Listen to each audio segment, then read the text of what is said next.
Good evening, everyone, and welcome to the Thursday night briefing. Another fantastic briefing is in store. You will love it. Let me get on to it while people are arriving. First of all, just do the honors here. It is Thursday, the 29th, briefing number 121. So we're well into the 2 years and more and counting. This has kind of become a regular thing, and it's great because it allows us to really kind of have a publication date each Thursday. It's very productive. So, of course, as you know, puedes escuchar en español, and there's a globe symbol at the bottom of your dialogue, and you can simply hear Spanish. It's kind of cool. It's being recorded in both languages.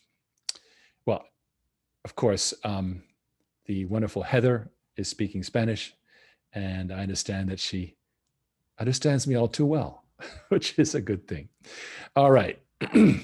Anyway, we got the usual safe harbor statement with the fact that you know we have to make forward-looking statements, but they are the best we can make, and there are risks and uncertainties that we try and spell out. And of course, we always correct ourselves when we figure out that it was not right. So that's our undertaking to you. Okay, so first of all, I wanted to cover, major commercial news. As you know, Modular Water Systems scored sales of over $1 million in the first half, and that is much more than the entire year for that division last year. Progressive Water Treatment has 28 projects simultaneously in the shop right now. I think it's 28, perhaps 27. And they scored sales of 1.6 million in the first half. With Modular Water, that's 2.6 million, or more than 5 million annually. Now, remember, these are orders. They're not revenue. It takes much longer for orders to become revenue. I'll show you that in a second.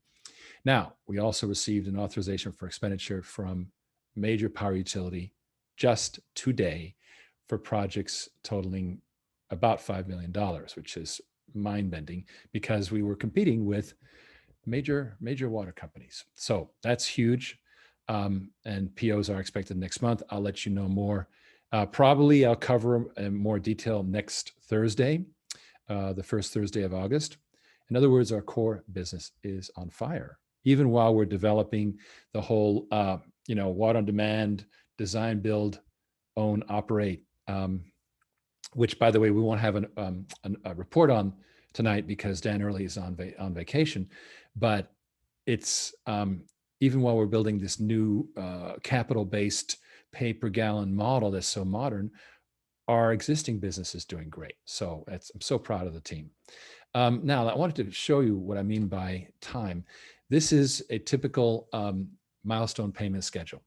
We can only count the revenue when each milestone is made. Now, it's odd, but you don't actually have to have collected it. Let's say that we've gotten, and by the way, P&ID means piping and instrumentation diagram. Let's say you deliver the PID, mechanical and electrical drawings, you get to book that 10%. Even if you are not paid that, it becomes a receivable. But this is how a recognized revenue works. Each milestone is recognized revenue. So that's a typical schedule.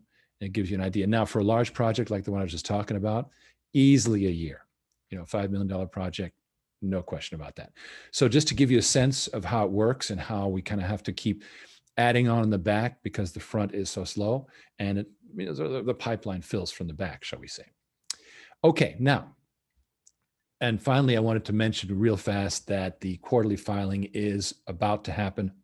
I've seen the final draft, and we are circulating it to the board.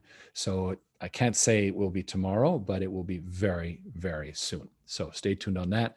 I thank you for being patient. Our CFO, Prasad Tare, has been in there streamlining things like you wouldn't believe. He's found all kinds of inefficiencies. Eric Sandler, our controller, John Peraza, our head of administration, have done their best, but frankly, they got overwhelmed, and the administrative systems were not in place. Stupid, but true. And that's what we have a CFO for now. I do believe the second quarter filing, which is due I believe the 19th of August with the normal extension. Should be on schedule, if not very closely on schedule. So we are getting better and better as this goes along. Okay, that covers what's going on. And like I say, the business is doing well. We're improving our processes and we're doing all kinds of new stuff. Now I want to, I'm going to now focus a little bit on what's going on with, we've talked about inflation before. Now, why is inflation important to us? It has to do with the money to get stuff done. It also has to do with crypto, as I'll show you in a bit. So there is a very good goldsilver.com video, which you can Google is higher inflation, temporary, structural, and you'll see that video. But I'm going to play a short excerpt from it to kind of make the point that I'm trying to make here. And 1 second, I have a GRW. I love it already. Greeting everyone. Thanks for the information and entertainment. We do our best to entertain and also inform. All right. So I'm going to reshare, but in video mode so that you can catch this. This is a grab that I did from the YouTube, so you don't have to look at the whole thing.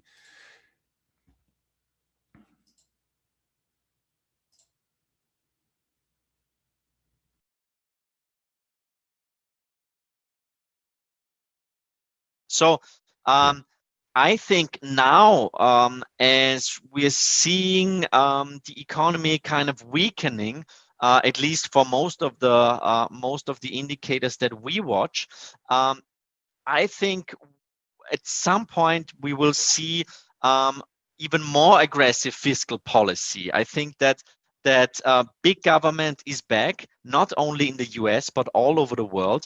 I think people are accepting now that politicians want or try to fine-tune the economic cycle.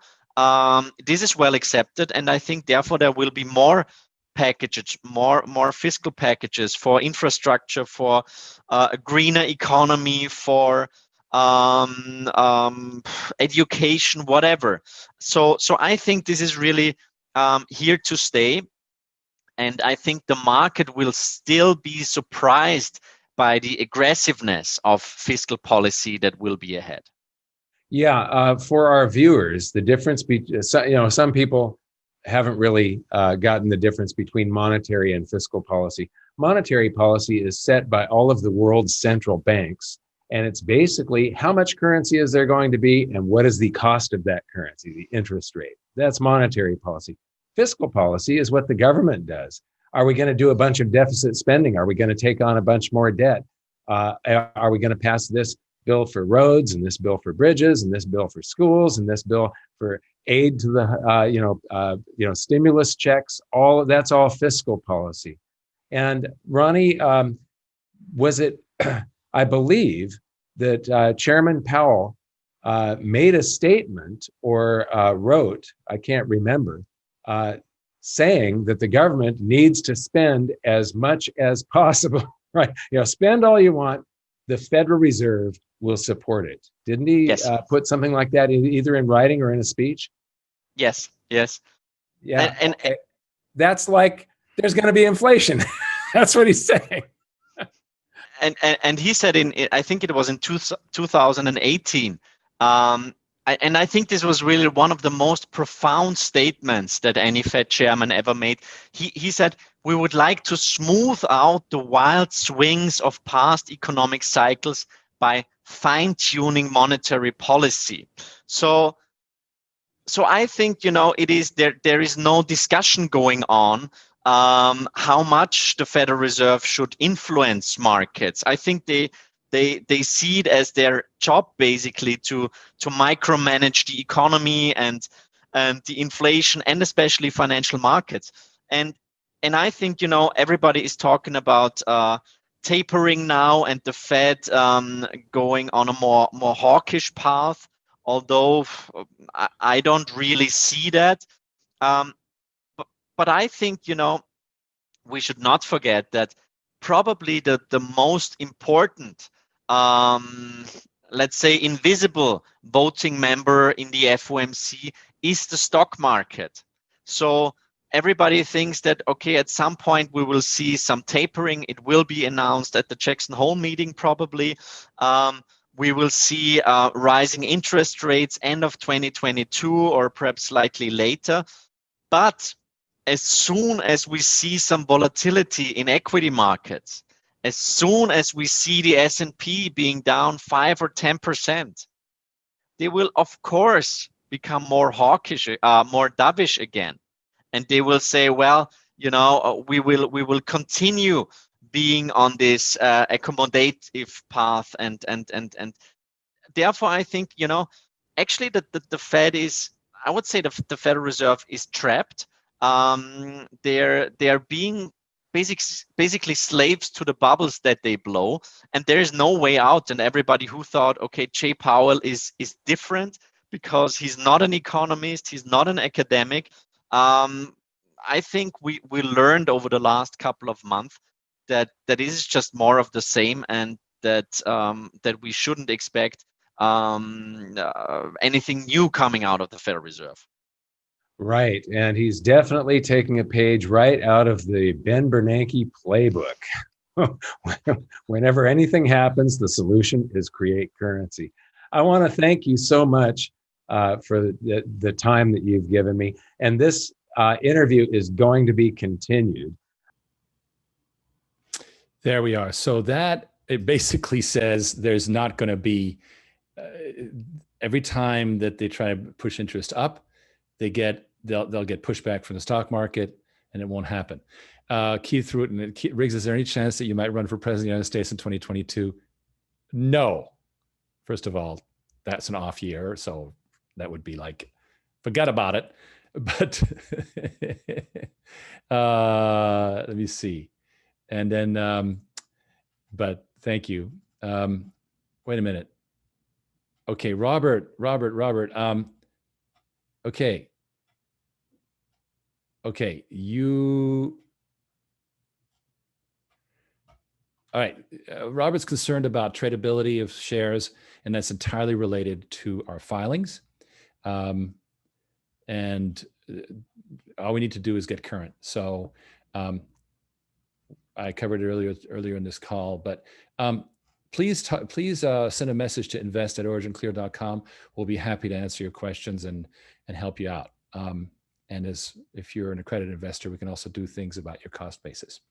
All right. So with having said that, I'm going to move on to, there we go. And this is now back to regular non-video. And this is a very interesting tweet storm that I thought could be helpful, because it leads to, how does inflation relate to crypto, the monetary climate, and so forth. So I'm going to flip through these slides really fast for this tweet storm. Okay, so this King Bingo at King Bingo _, is a UK Twitterer, and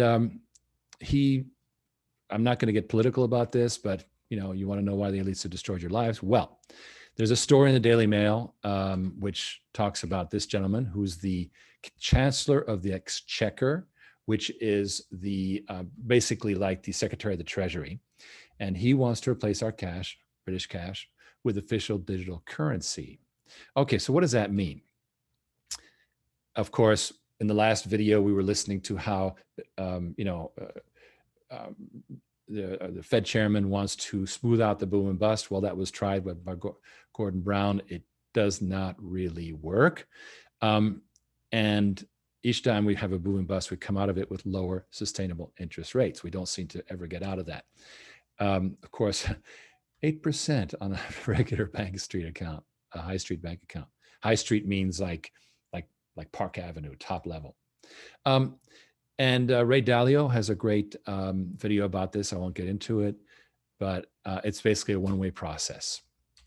Now, 2008 took us to the end of the road in terms of inflation rates, and I love the inflation rates. I just did a mortgage, and I'm like, I don't mind right now.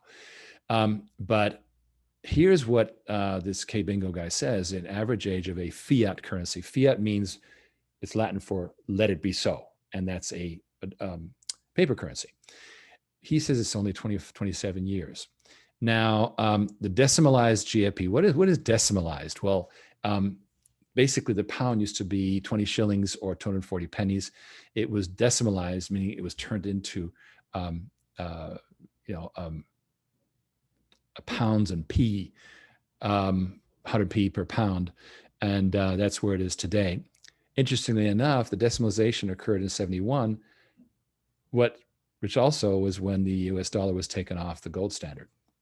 So these quote unquote reforms probably weakened these currencies. All right. Now, obvious alternative, electronic money, that's the obvious thing. The problem is that the current standard, Bitcoin, is not under anybody's control, let alone yours and mine. So what does it mean? Well, they'd like to create a central bank digital currency.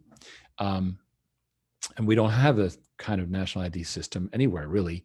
And so how can we do that? CBDC, that's the real question. Can't lower the interest rates, print more money, and of course, the money printing has become absurd. There it is. M1, the number one measure of money in circulation, has surged unbelievably since 2008. No end in sight. That's just until, you saw that, it's only until like 2014. It's gone way beyond that since, but unfortunately they've stopped tracking it. So for good reasons. So they can't allow the stock market to collapse. Why? And here's a reason you don't hear very much. Most of the taxes are paid by the 5%. 60% of all taxes are paid by 5%. The bottom 50% pays, about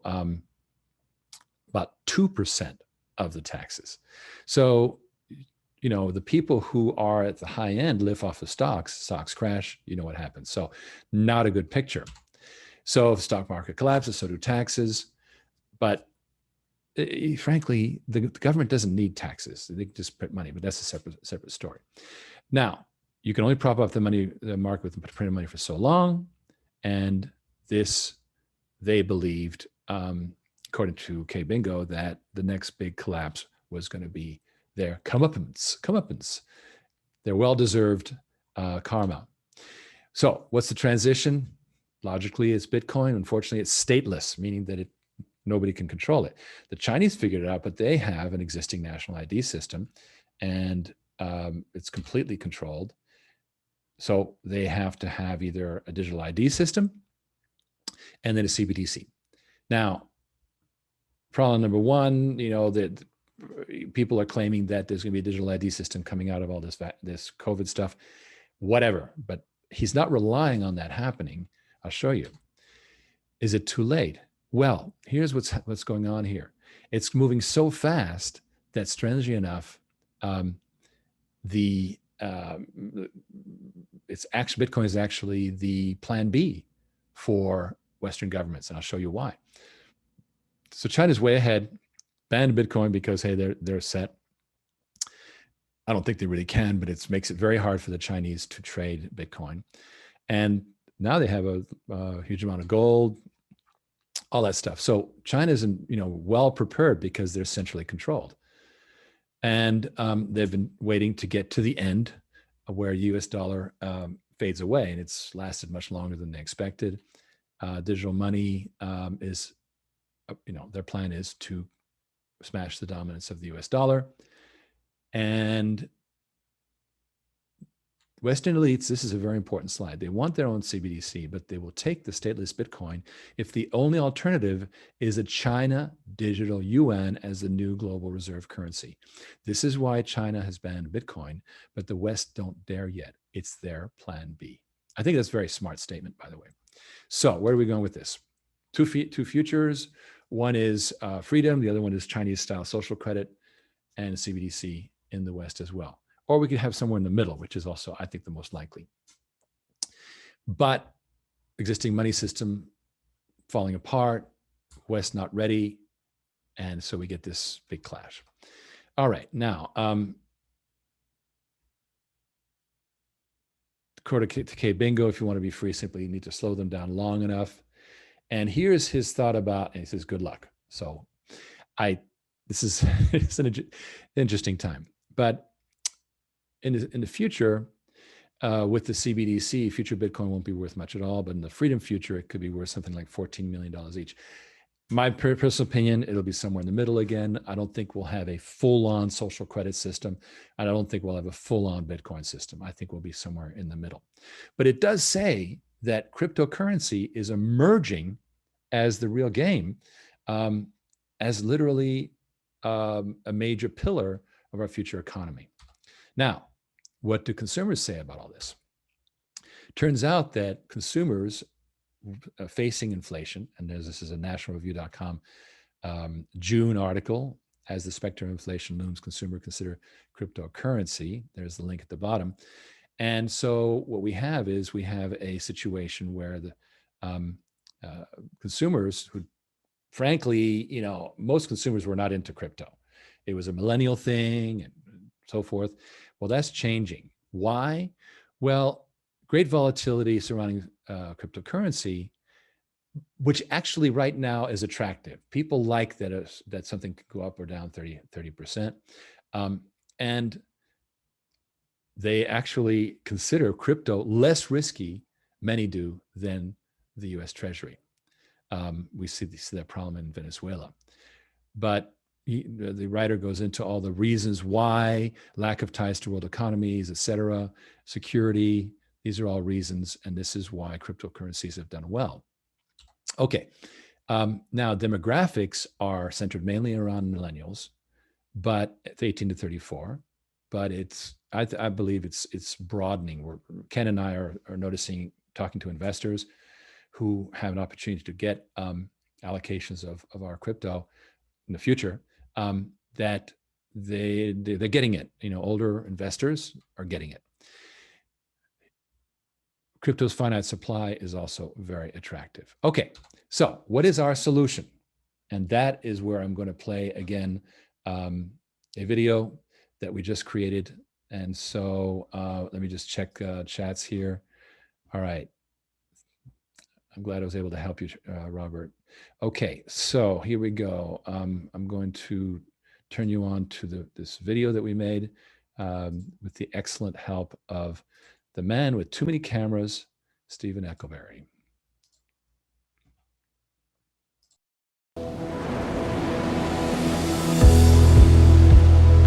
At the end of the day, water is what we care about, all of us. We better care about it, because without water, 3 days later, you're dead. A lot of water is dirty, creating illnesses, viruses, long-term chronic illness, you name it. So we need to be, all of us, working in water, not just a select few.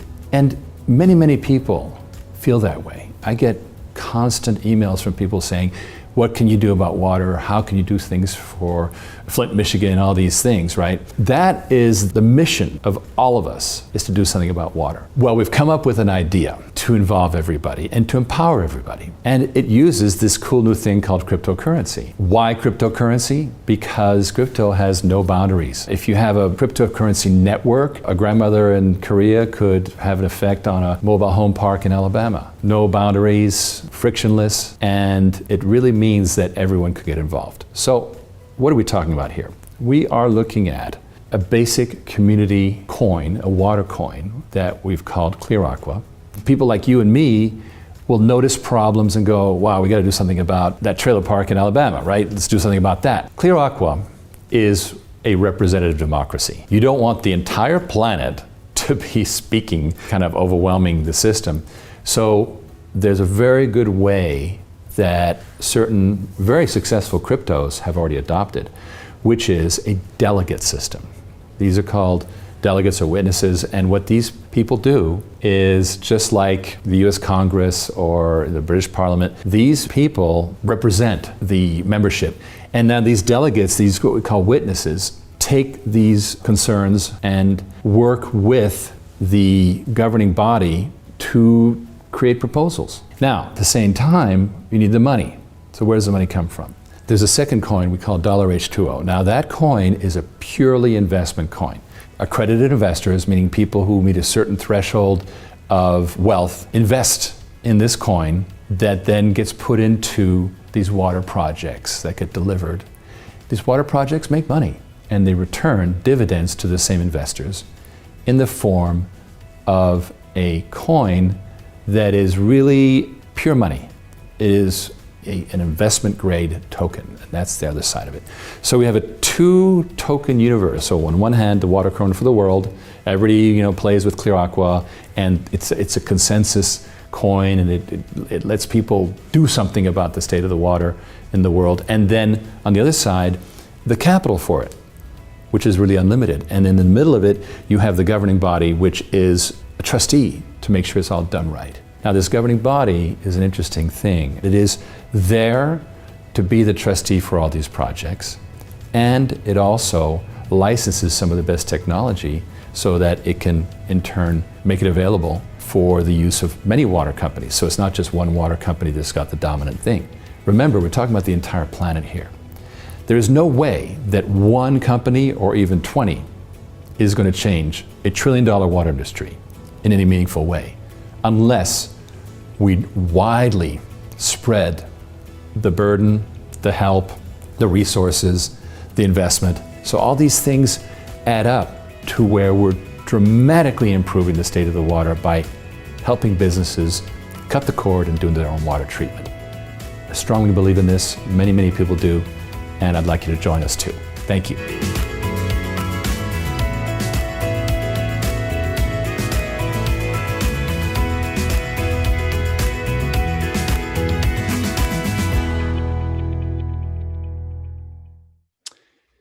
So there we are with, I think, a pretty. We've been working super hard to flesh this out, and as you can see, this is our first. You're literally, this is your scoop. You are the first people seeing this new vision as we develop it, and a lot of people are working hard on this, and I'm super excited. Now, as you can tell, though, this is not what we're focusing on 100%, right? In fact, the crypto is a small project that's in my office. Why? Because the main company is busy building systems, those 28 projects at Progressive Water, the booming deals, the developing of water on demand, the building capital for that, philanthropic investors helping us out to bring in these large investors. All these things are the major job that we're doing for ourselves. This crypto thing is a project happening on the sideline with spare bandwidth that is, we think, going to make a difference in the months to come. But it is not, as I pointed out in the disclaimer there, it is not strategic. It's not something we have to succeed. But I personally think it's very, very promising. Okay, so with having said that, there are a couple ways you can participate in doing so. You can help develop water on demand and the crypto, by the way. And this has excellent up to 4 times leverage, et cetera. And there's a way that you can also get involved with some crypto, future crypto allocations. It's very, very tentative right now, but you should certainly talk to Ken Berenger about this. Series V is the one where it's secured by actually by the shares in the subsidiary Water on Demand. We worked it all out. It's very strong. And these investors, it's $1 million requirement, get leverage, but they also get a good deal of security and 25% of the net profits. So it really adds up. Get your personal briefing. Ken is on vacation this week, but he will be in next week. And I'm trying to keep him from showing up. He showed up in tonight's briefing. He's not supposed to. So he's supposed to be chilling out, taking care of his family. Anyway, so next week, we're going to be covering this new business that I told you about. If we do get the POs as I expect, I'll be able to speak about it more specifically, give you some maybe Tom will come on and explain it all. And we'll also give you updates about the design, build, own, operate stuff, which is the pay per gallon, which is what we're funding. They're very exciting. So we're layering on. The basic business is booming. We got the new stuff happening, being funded. And in background, we have this exciting crypto stuff. So with that, it's been relatively short, but Ivan is pointing out that you can become an ambassador for Philanthro Investors. What does that mean? Philanthro Investors is a network of, I believe, 19 countries, mostly in South America, but elsewhere as well. And they are happy to make you a water Philanthro Investor ambassador. And what that means is that you will be able to spread the word, and Philanthro Investors does a great job of educating people and bringing them in, and you can help water in the world with your time. This is separate from this whole crypto thing. This is our own world with our own paper gallon systems that we're building and so forth, which I believe is going to turn us into a big success all by itself. And Philanthro Investors is extending that out into almost 20 countries. We're very, very appreciative of that. Thank you, Ivan, for bringing that up. We think we have just an amazing relationship here with the strategic partner, and it's done a lot of good for us. So thank you. I'm going to tune out now. Thank you for coming. It's been wonderful. Next week, we'll zero in on some of the basic businesses taking off. So good night. Enjoy your weekend and try to relax.